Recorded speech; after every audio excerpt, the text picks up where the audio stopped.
RetroDaze. Just as there was a particular feeling to summer vacation as a kid, there was a palpable atmosphere to the end of summer. Now, it would be easy to label it bad with a capital B, but that's not quite right.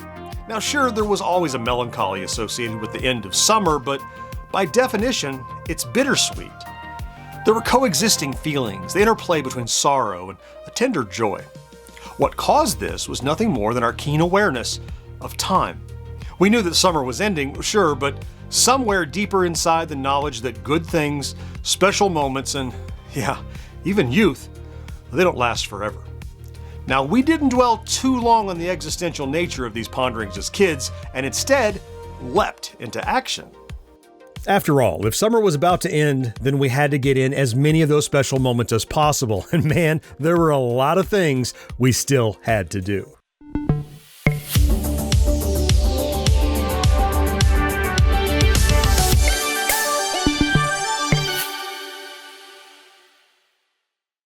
As the last weeks of summer turn into the last days, all of those familiar little things about the world start to shift in a way you've become familiar with.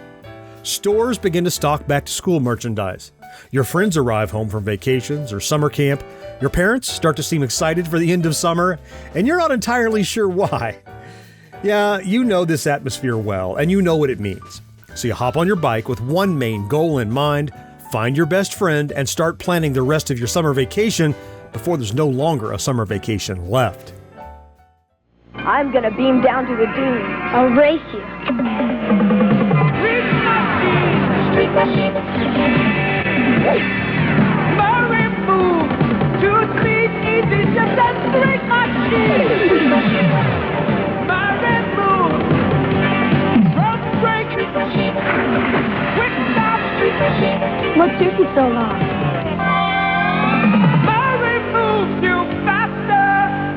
The bike ride is as exhilarating as ever, even in this late August heat. You stand and pump the pedals to get to the top of a few steep hills, but then you get to kick back and let gravity take you on a screamingly supersonic trip to the bottom of the other side. The wind whips across your face and cools you before the next hill, and you do it all over again until you reach your best friend's house. Your friend, let's call him Bub, is sitting on the stoop with his face in his hands. He looks as low down as you can get. You skid to a stop in front of him and say, "What's wrong, Bub?" He shrugs, forlorn. "I just got back from camp and school starts next week already. There's barely any time left." You nod, understanding. After all, you had just been pondering this same sad realization.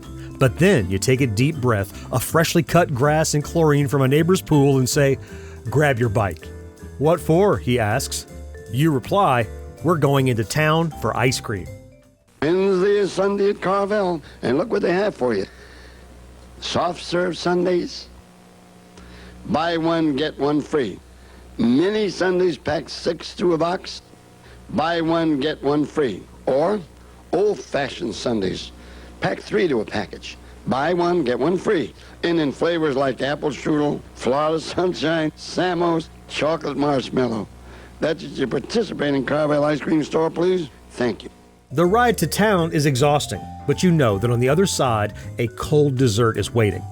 While your summer ice cream usually comes from the ice cream truck or your own freezer, there's something extra special about going to a real ice cream parlor. Depending on where you live and what decade we're talking about, the options could be anything from Carvel, Dairy Queen, Farrell's, Swenson's, to any number of regional mom-and-pop shops. Discover the Royal Banana Split, made with a trio of Queen's Choice hard ice cream flavors, rich vanilla, luscious chocolate, very strawberry, topped and topped again as only Dairy Queen can. The Royal Banana Split, made with Queen's Choice hard ice cream. Just like our soft serve treats, Queen's Choice is hard to resist at Dairy Queen. While the ice cream truck was all about ice cream on a stick or in a cone, to me, parlors always meant sundaes and maybe malts and floats.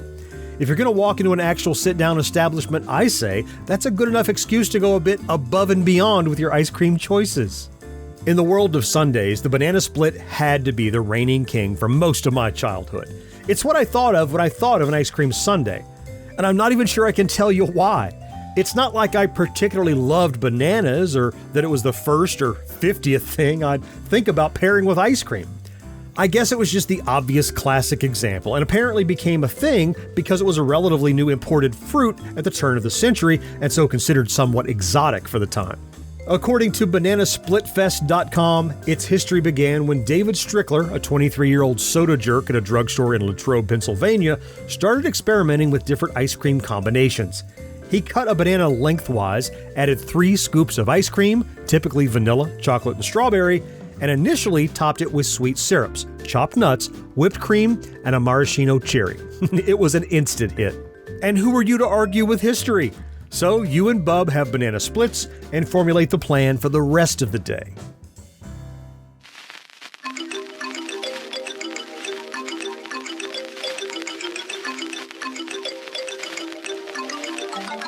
Come on down to Chickies and play all your favorite arcade games. Leaf Frogger, Mousetrap, Grand Champion, Nightman, and more. Or swing by the state for some quality animatronic entertainment. And you can't forget about our delicious hot and cheesy pizza.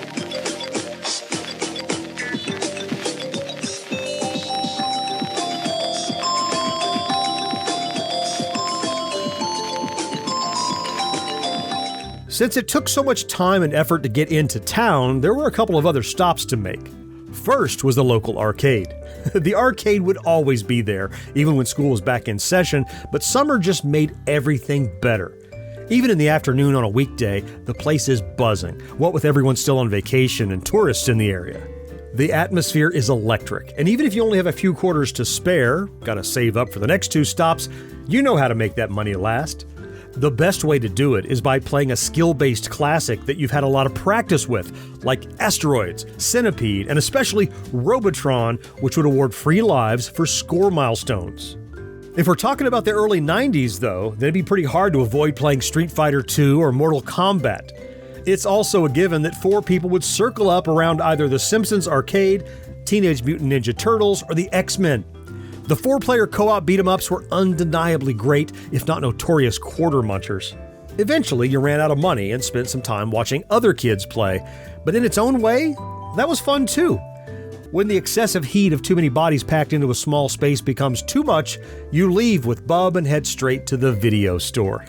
Yeah, you knew this was coming. All right, gang, what movie should we see tonight? Okay, kids, come with me. At USA Video in Feasterville, this membership card is the key that brings the world of home entertainment to you. With thousands of movies to choose from, there's something for everyone. And USA Video does more by offering many specials, like their Rent One, Get One Free on Mondays, and their Children's Rent One, Get One Free special all week. Others say more. USA Video in Feasterville does more. Once you and Bub arrive, you're greeted by the smell of fresh popcorn. One of the shop's incentives is a free small bag of popcorn for members with every rental, and you think that makes it leagues better than the Blockbuster that had opened just outside of town. The movie posters, endless VHS tapes, and mounted televisions playing promo videos produce a special kind of magic you'll never forget. The store is laid out in aisles, each with its own genre placard. As kids, there were certain aisles we never ventured into. I'm looking at you, drama, biography, and romance. And others we were inexorably drawn to, like science fiction, horror, fantasy, comedy, and maybe Western.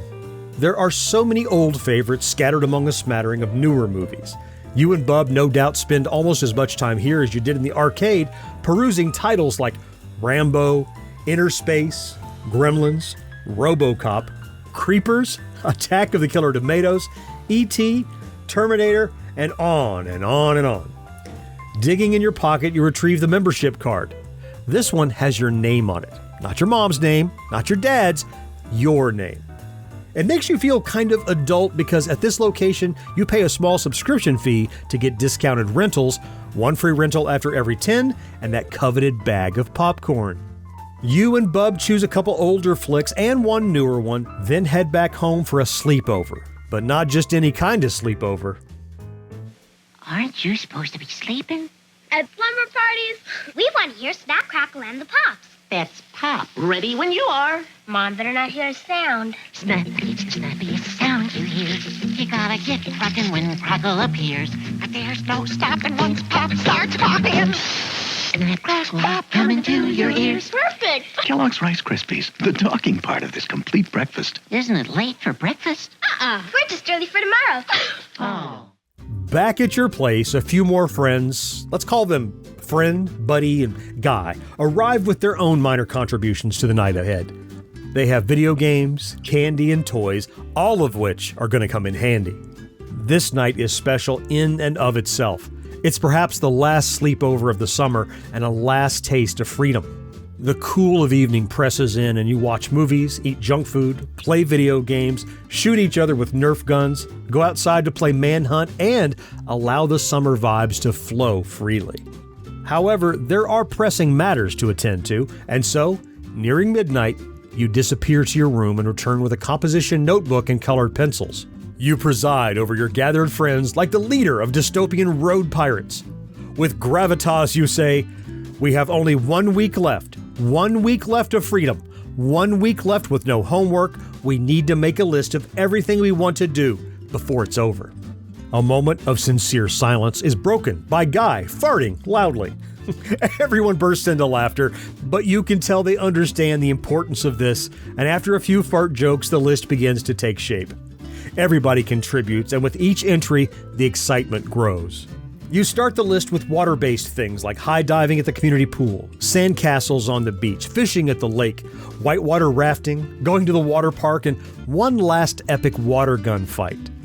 Next comes local stuff like a backyard barbecue, using up the last of the fireworks, a video game tournament, and finally, exploring that overgrown trail at the far end of town. You know, the one everyone says leads to a witch's house and is surrounded by haunted woods.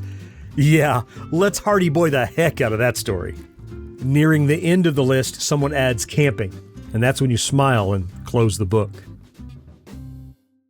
I'm really scared, you guys. Shut up. What's that? Probably just my dad coming to check up on us.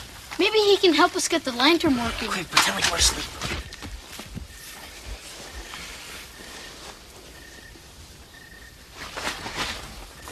You fellas all right out here? Fine, Uncle Henry. Great, just great. Hey, we were just going to sleep. You boys aren't out here giving each other the willies, are you? You lead your friends out to the backyard where your dad helped you set up a few tents and a fire pit. He's already out there poking at a blazing campfire with a stick. He smiles and waves you all out, opening a cooler with hot dogs, fixins, soda, marshmallows, graham crackers, and chocolate bars. Good old dad hands out pre-sharpened sticks and says, "I've already had a couple dogs, so I'll leave you men to it. Just be careful around that fire, okay?" You all agree and set to work making some of the best food of your young lives. Out here, sitting around a blazing fire, holding a hot dog over the flame, it feels like summer will never end. Not as long as you stay within this soft circle of firelight where the surrounding darkness can't touch you. Those of us in what we call the nostalgia community, we all still sit within that ring and firelight, listening to the popping wood and inhaling deeply of the campfire smoke. Lightning bugs hover lazily in the dark, and above our heads are endless stars and galaxies reminding us of the mysteries all around. I can sense those summer days that still live on inside of us. We keep adding new logs to that old fire, letting the blaze continue even as we pass it on to new caretakers who add their own split wood, letting it continue burning ever into the future. And so, let's do that here, together. Add your logs to our communal fire and spin a yarn about your most precious late summer memories. I would love to hear about it down in the comments. And if you enjoy our content, please consider liking this video, subscribing to the channel, and maybe even activating that ubiquitous notification bell. It really does make a huge difference. Let's meet again next week to celebrate yesteryear, right here on RetroDaze. Clicky clacky.